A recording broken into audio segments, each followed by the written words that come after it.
Hi everyone, welcome back to my channel. I have a confession to make. I like Dr. Phil. I mean, I don't really necessarily like Dr. Phil, like the man, but watching the show, especially like the clips on YouTube, is kind of like my guilty pleasure. You can't tell me you've never watched Dr. Phil, come on. Yesterday I was scrolling through YouTube, right? And I saw a video by Dr. Phil titled, "Both Sides of the Gender Pronoun Debate." And you know I had to click. You know I had to watch that. Not only do we have little Maddie boy here, but in this clip, they have a few different conversations going on surrounding, transgender people and just the gender conversation as a whole. They talk about people raising their babies as gender neutral, and they also talk about gender pronouns. You really need to clarify? Whatever. For today's video, I figured it'd be kind of fun to react to this Dr. Phil clip, have a good little giggle. I post the videos twice a week here on my channel, so if you guys are not yet subscribed and you want to be, go ahead and do that right now. I'll wait for you. Oh my god, do you like my nails? Kind of cute, right? No? Okay, sorry. Are you done? Thank you very much. And yeah, with no further ado, let's get right into this Dr. Phil clip. Before we get started, I want to take a quick second to talk about today's sponsor, which is Babbel. Babbel is a really, really cool customizable language learning app. That was kind of a little bit of a tongue twister. A couple years ago when I was still studying in college, I took a couple semesters of Spanish, and I thought it was really, really cool to learn a different language. And so when I graduated, I was kind of upset that I didn't get to keep learning or keep up with what I had already learned, which is why I'm personally excited to use Babbel because, I don't want to lose what I learned. Duh. Like I said, Babbel is super, super customizable. So not only do you get to choose, obviously, what language you want to learn, but you can choose how much time you want to spend on it a day. And you can even choose a theme so you can get the most out of your experience with Babbel. You can choose travel education. You can choose education that will help you connect with family and friends. There's tons of different options. It's not just like those boring lessons you have to sit through and just yep, that's okay. You can learn through those traditional lessons on Babbel, but you can also learn through podcasts, videos, and even games, which who doesn't love a game? Come on. And Babbel actually goes beyond just teaching you about vocab words and stuff like that. It actually teaches you about the language's culture, so different holidays, different traditions, and even slang words so you can get that real world practical application of what you've learned. So I told mine that I don't know a lot of Spanish so I could refresh my memory, and this is kind of what the first lesson looks like. So this one you have to match the items. So hola is hello. Hola.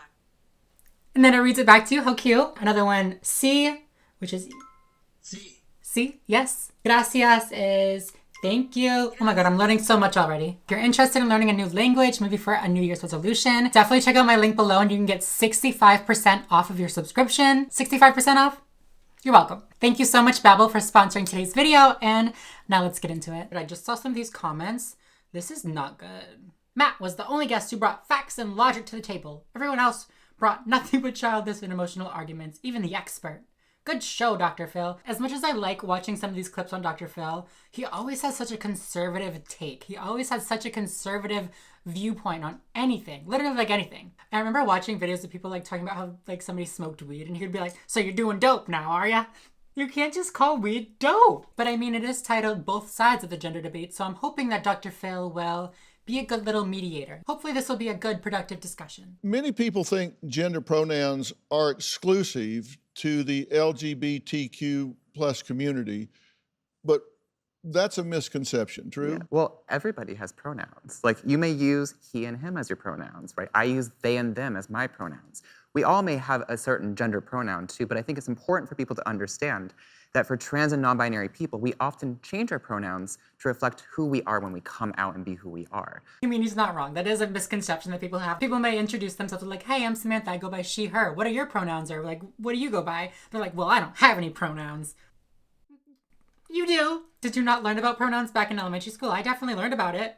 How do you explain the difference between sex and gender? Obviously, I'm going to let them speak as well, but I want to give my little answer. I want to play along. I'm just going to keep this super, super simple. We've talked about this so many times, but sex, biological sex, whatever you want to refer to it as, is the parts that you have. It's also important to remember that sex is not just male and female. There's also people that are intersex, so they're not clearly male and they're not clearly female either. Gender refers to those social aspects that are attributed to each sex. Women tend to raise their intonation at the end of a sentence, while men tend to be a lot more monotone. These are things that are more so taught socially. There's nothing in our DNA that says that we have to go up at the end of our sentence.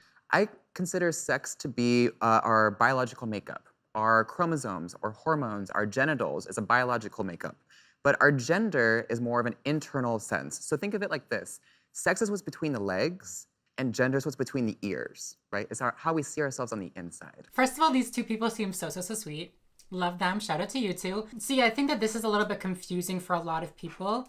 Addison is actually referring to gender identity, which is similar and related to gender and sex, but it's a little bit different. Gender identity refers to a person's deeply felt internal and individual experience of gender, which may or may not correspond to the person's physiology or designated sex at birth. It's important to remember that gender identity is not socially constructed. Gender is something somebody can't know just by looking at somebody. Nope, yeah. Because everyone is going to present and express themselves in a different way. I know it's very confusing, right? Everyone's like, what is going on? But it's really, about us breaking that assumption that we can tell someone's identity, someone's story, their pronouns, even their name, just based on how they look. For our whole lives, we've been taught that, women look like this, men look like this. And so when we say that a woman could look stereotypically masculine, it kind of shakes up their brain. So while everything they're saying is very, very true and I agree with, it's just kind of a big thing to get over for a lot of people. You know what I mean? That you can't tell somebody's gender by looking at them. That being said, people do tend to express their gender on the outside. For people whose gender identity is a woman, they tend to feel comfortable and they tend to feel most natural doing these stereotypically feminine things. But it's important to make this distinction because if a trans woman was in the beginning of her transition and she looked stereotypically, masculine, we wouldn't want to say that because of the way that she looked, she isn't a woman. And so how does someone ask? How does somebody clarify that? Ethan, what's the best way? What's the most comfortable way? I think for me, to create a safe space for people to share their pronouns, I will say, hi, my name is Ethan. I use he or they pronouns. What about you? I think it's really important for us to recognize other people's pronouns because, again, we can't make that assumption. But for so many people who are cisgender, meaning that you do identify with the gender that you were assigned at birth, you're not transgender or not non-binary, I think a lot of people don't even question their pronouns because we already use them and it's already assumed correctly. But for so many trans and non-binary people, that isn't often assumed correctly. So we need to take the time to get to know people. Again, I agree with everything they said, but also I just want to add that if you're not sure of what gender somebody is or what pronouns they might like to use, it's okay to ask. I feel like a lot of times people that don't necessarily know everything about gender and everything that they're talking about, it can be scary. They don't want to offend people. They don't want to make anybody upset by using the wrong pronouns or anything like that. Using the wrong pronouns is really not that big of a deal as long as you're not doing it intentionally. If you accidentally mess up somebody's pronouns and they say, oh, actually I go by this pronoun, and you say, oh, okay, sorry, I'll keep that in mind. Got you next time, then that's gonna be fine. Or if you're not sure and you want to clarify before you even say a pronoun, you can say, hi, my name is Samantha, I go by she, her pronouns, or you can just say, what pronouns do you go by? Don't make it like this big obvious thing, but it's very okay to ask. Cisgender, it says adjective that describes a person whose gender identity matches or aligns with the gender he or she was assigned at birth. Now, this would be what has been traditional for centuries, right?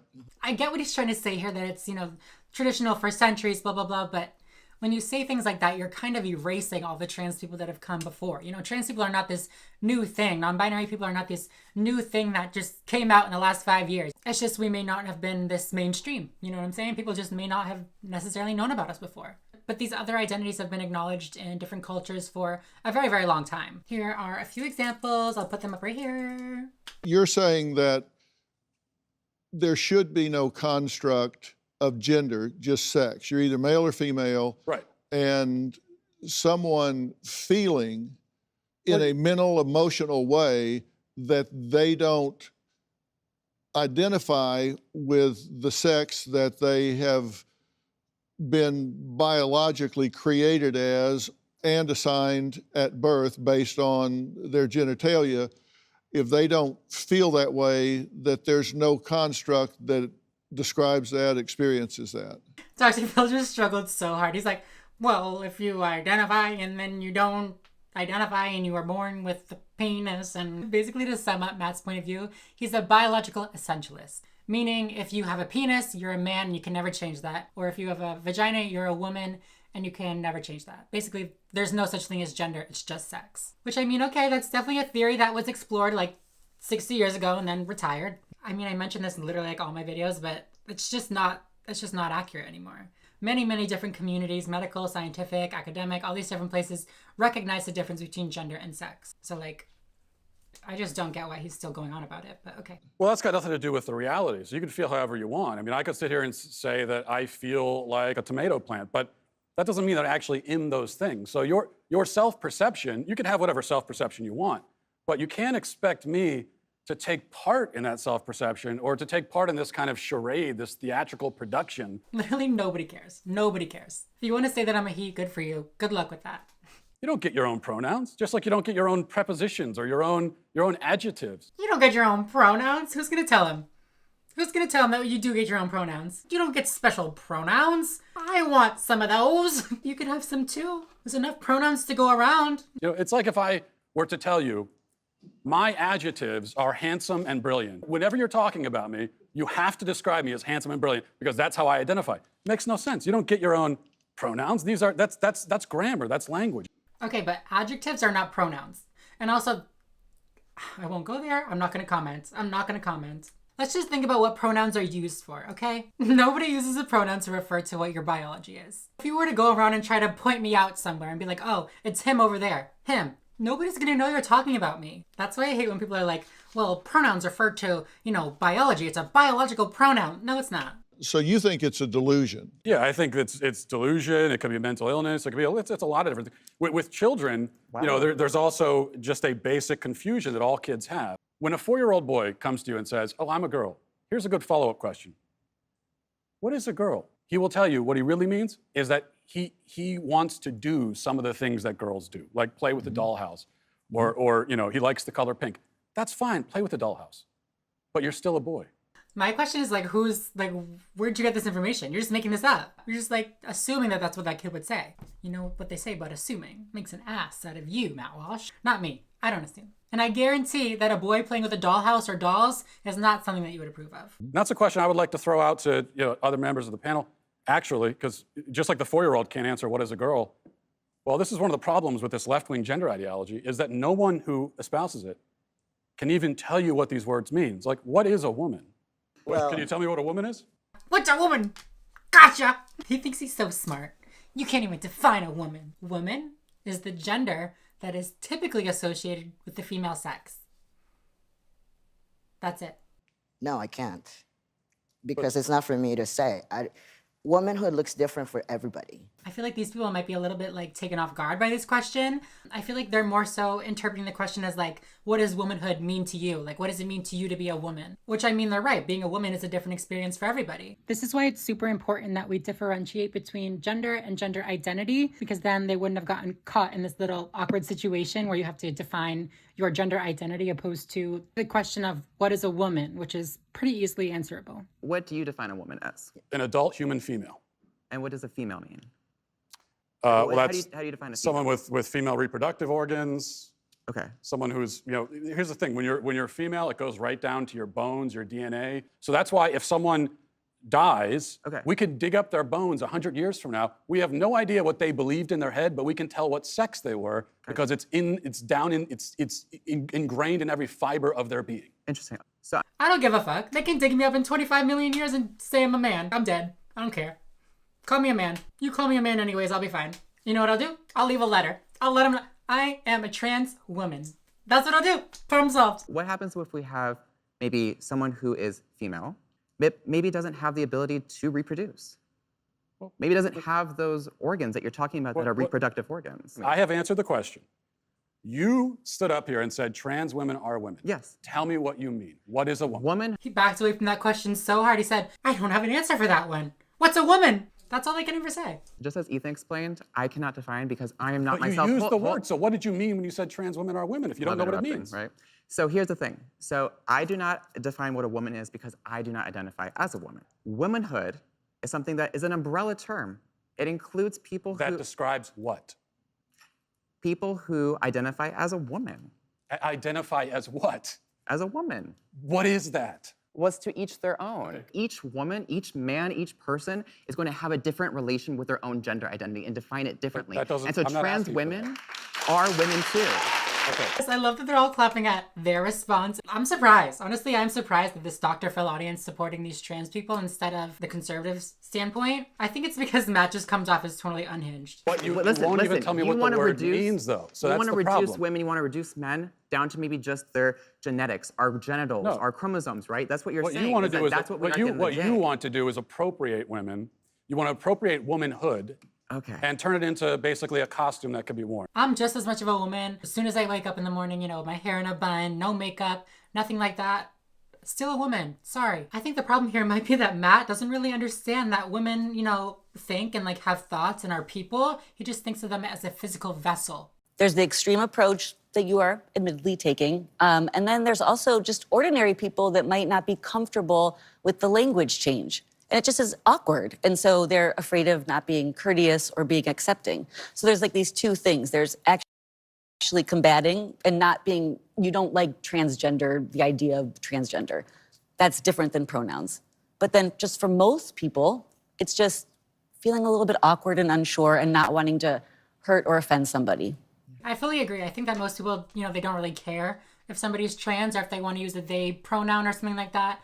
They just don't get it. The issue that I have is with these people like Matt Walsh that take advantage of these people's discomfort with this whole language change and not necessarily knowing how to react to people and how to speak to people. Most people want to be kind and courteous to other people. They take that and they say, yeah, they're all delusional, they're all crazy. They do their best to radicalize those people and to turn them on trans people, basically. Why is it important for educators to teach about gender identity, gender presentation, and pronouns? Why do you think that's important? Because there is a difference. There is biological sex, and a lot of times people are conflating sex and gender. So there's biological sex, and then there's gender, and that's a social construct in the sense that just because you're born biologically a female doesn't mean you automatically want to vacuum, for instance, which is usually a feminine activity or conflated that way. And so it's this idea of giving children in age-appropriate ways an understanding that these things aren't set in stone. Gender identity is not tied to biology. That's a perfect way to put it. Dr. Bill was like, so why do you think it's important to teach this stuff? And she's just like, that's just what we recognize nowadays. That's just the academic consensus, is that gender is different than biological sex. Sorry, Matt, your way of thinking is outdated. It's retired. Time to move on. You say that gender's not set in stone. It's not. What do you mean? I mean that's just factually incorrect, saying that. So you have biology is the chromosomal makeup and reproductive organs and all of that. And so that would be sort of the nature side of things. But the nurture side of things is where we see more of gender identities. She began by saying that my view is extreme. Okay, so the view that every single person on Earth has held up until 15 seconds ago is extreme. This is just not true. You're so concerned about truth. That's not true. Like I said earlier, trans and non-binary people have existed for centuries. They are conflating gender and sex because on one hand they say, well, you got your biological sex, but then your gender is whatever social construct. But then they turn around and say that trans women are women.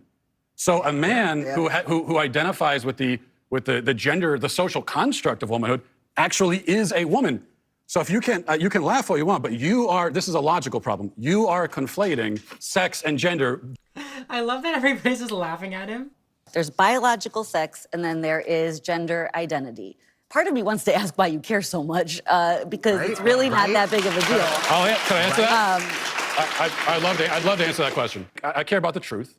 So basic truth matters. The whole audience clapping and laughing at him. You can say you care about the truth and that's the truth, but it's just not. I care about children, and these insane ideas about gender are being foisted on kids, and that bothers me quite a bit. No, you don't. You don't care about children. Let's be real. If you really cared about children, you would affirm trans kids' gender identity because that is what the professionals say is what's best for that child. I care about the women who are having their opportunities stolen from them. I care quite a bit, yeah. Nobody's opportunities are being stolen. Literally none. What are you talking about? People may think that if you don't want to use the preferred pronouns, that you're against gay people. This is 100% untrue. I am a huge advocate for gay people, trans people, and the like. Who's gonna tell her that being trans and being gay are not the same? She's like, I don't like this pronoun stuff, but that doesn't mean that I hate gay people. I love the gays. She looks like someone that would say I love the gays and then kick her kid out for being gay. Sorry, that was probably not nice of me to say. Maybe she wouldn't, I don't know.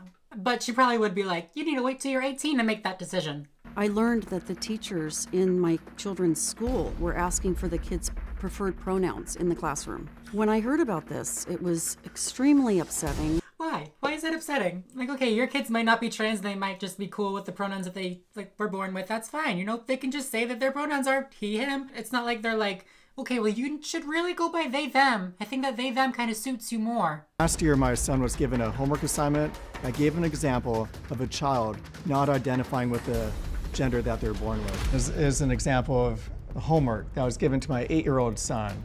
If a student is unsure of their place in the gender spectrum or is experimenting with different forms of gender presentation, school uniforms can present a real challenge. Oh my gosh. What is gender spectrum? That's horrible. What's that? She's so mad about this and she has no clue what they're even talking about. My son was really confused. I feel like I'm ambushed because now I'm explaining to my son. He asked me, what does sexist mean? As a parent, I felt trapped. I felt I had to explain these concepts to my son. First of all, what does sexism have to do with like the whole trans conversation? I have no idea. Right over my head. Why are you so mad about them being taught about sexism anyways? Like, it's really not that difficult of a concept to understand. Girls are treated different because they're girls. I feel like that's kind of an easy concept, no? This year, my 12-year-old daughter had a science teacher ask the class about their preferred gender pronouns. I don't want a teacher talking to my child about gender pronouns. It is not appropriate. It's Babe, what? You didn't learn about pronouns in school? She's like, I don't want them to learn about pronouns. Ever. They need to learn about pronouns. Pronouns are, they're there. They exist. What's happening across the country is teachers could get fired if they use the wrong gender pronoun. That just seems wrong. How does that seem wrong? That's literally harassment. It's like if somebody were to be like, oh, you're a loser. And they're like, can you like not call me a loser, please? And you just like kept calling them a loser over and over and over and over and over again. That's like harassment. Like a teacher would obviously be fired for that. And for trans people, being referred to as a wrong pronoun can be even more antagonizing than being called a loser. So, sorry, babe, you're fired. Gotta go. We did not assign a sex at birth, which means when they were born, they had genitals and we know what they are. We just chose to acknowledge that those genitals don't indicate anything about gender. You decided this was important to leave unspecified, undetermined. Why? Because of the fact that gender is so social and it is such a social construct. Now, we say we shouldn't interact with one another differently because of our genders. Like, everyone deserves the same respect and treatment. But it has been scientifically proven that children are interacted with very differently based on whether they are assumed to be a boy or a girl. Girl children are held more, boy children are given, mechanical toys more often, all of these kind of examples and anecdotes.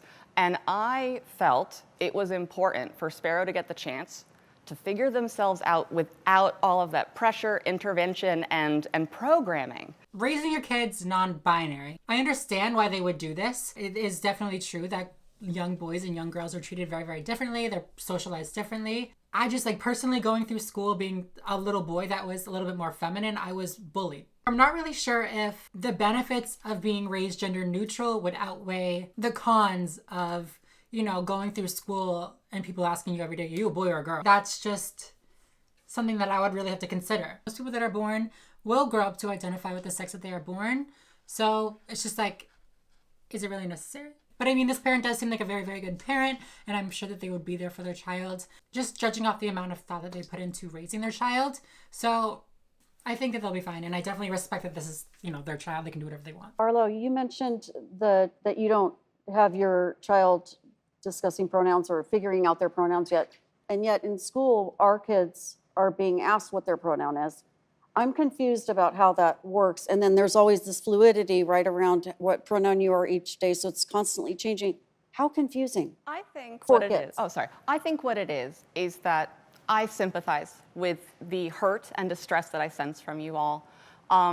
I also wouldn't want my child to learn things from their teachers at school that were topics I was uncomfortable with or I didn't know how I'd want to talk about them. Your children are going to need to know how to navigate a world in which non-binary and transgender people exist. This is a great conversation to have at home, out of the school. This should not be part of the curriculum. I'm really interested to know what exactly, they're learning in schools. Is it literally just okay, we're going to go around, say your name and your pronouns? Is that it? I know that they mentioned the whole sexism thing, but again, I don't really know what that has to do with the trans conversation. I think that this responder did a very, very nice job talking to them and saying that, your child is going to have to know what to do when they meet a non-binary person. It's good to let them know while they're young that, everybody's different. Some people may use a pronoun that they may not necessarily understand right away. But yeah, you guys, that is pretty much it. What do you guys think? I'm actually surprised at it because, like I said, Dr. Phil's mostly conservative. I assumed his audience would be Very conservative and not on the side of the trans people, but it was great.